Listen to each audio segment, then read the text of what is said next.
Bonjour à toutes et tous. Nous sommes ici réunis, vous en présentiel à Cannes et moi depuis Aix-en-Provence où je suis en cours pendant que cette vidéo vous est diffusée. Nous sommes réunis grâce à la Fed et à la mairie de Cannes pour rendre hommage à toutes celles et ceux qui, dans leur enfance ou dans leur adolescence, ont été arrachés à leur île, séparés de leur famille, déracinés, transplantés, contraints de quitter leur île natale. Le département de la Creuse symbolise pour beaucoup la mémoire d'une douleur ineffaçable. Or, il s'agit en réalité de 83 départements de l'Hexagone qui vous ont accueillis de 1962 à 1984, dont le département des Alpes-Maritimes, dans cette belle ville de Cannes où vous êtes réunis aujourd'hui. En tant que président d'une commission nationale qui a été consacrée à ce sombre épisode de l'histoire de France, une commission qui a rendu un rapport en 2018, je tiens tout d'abord à saluer votre courage. Votre présence témoigne de votre force, malgré les épreuves de la vie, malgré l'âge qui avance.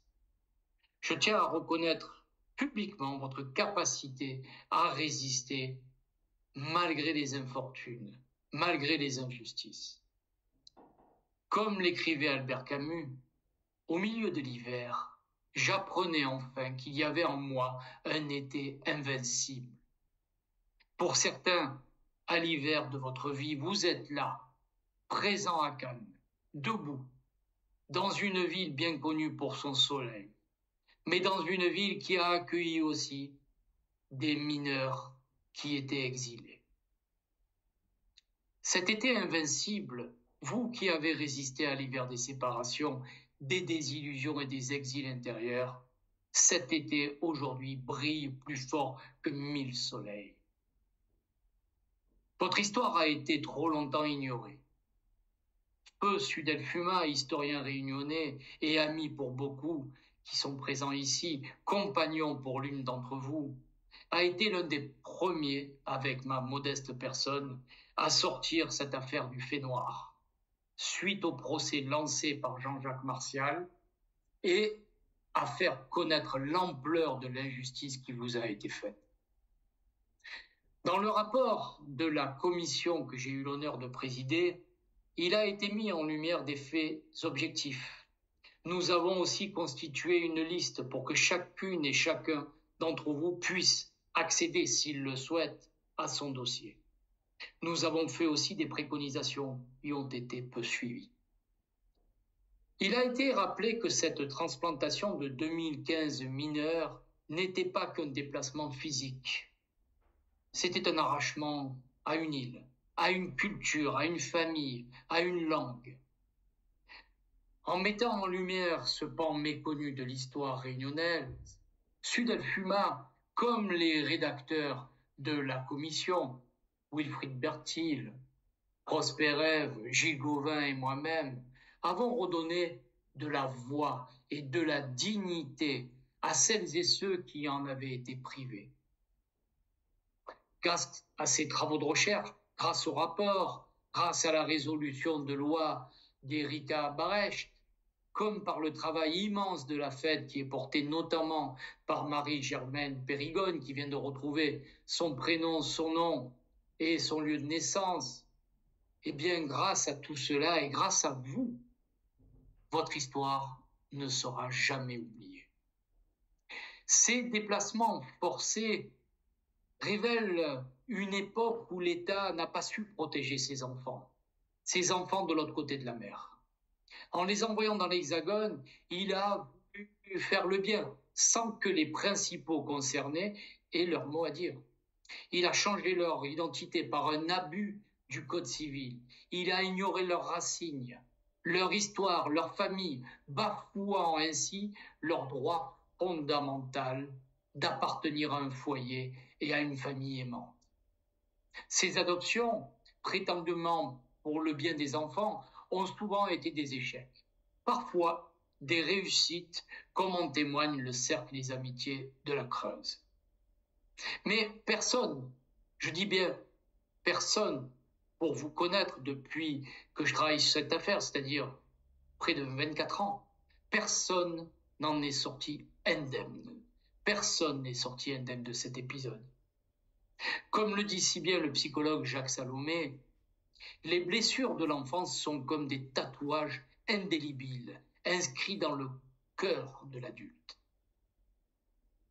On ne guérit pas tout seul des blessures de l'enfance. C'est pourquoi, aujourd'hui, il est impératif de continuer à vous réunir, à faire entendre vos voix, à tenter de comprendre vos souffrances et de faire reconnaître les torts qui vous ont été faits. Pour le reste, vos actions menées depuis 2018, vos souhaits de vous associer à la lutte contre les violences faites aux mineurs au niveau européen, tout cela vous grandit. Non seulement vous continuez le combat, mais vous aidez celles et ceux qui souffrent encore aujourd'hui.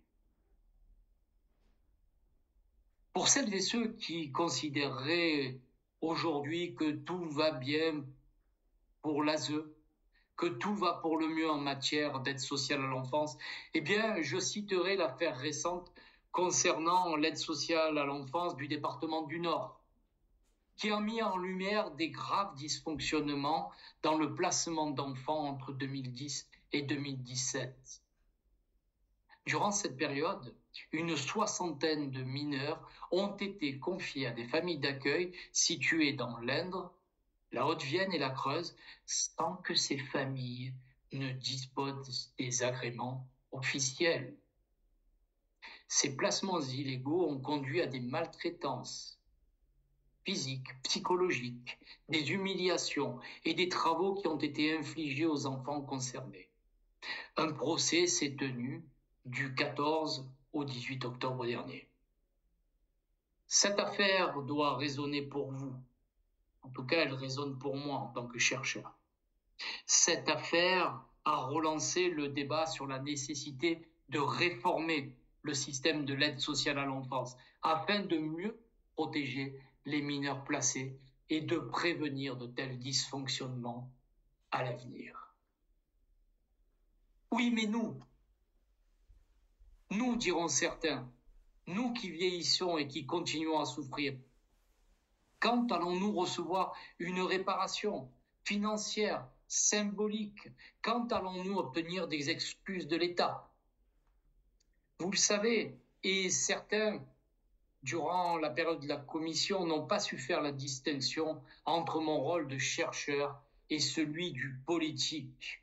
Le politique qui décide toujours au final, qui décide dans cette affaire des suites données aux recommandations du rapport. J'ai envie de vous dire que cela avance petit pas, sans doute pas assez vite. Certains sont déjà partis ailleurs. Votre association et le collectif Initiative Justice, votre avocate, Maître Elisabeth Rabé-Sambratan, et le professeur Laurent Sermet travaillent de concert pour aller plus loin dans une reconnaissance que vous méritez.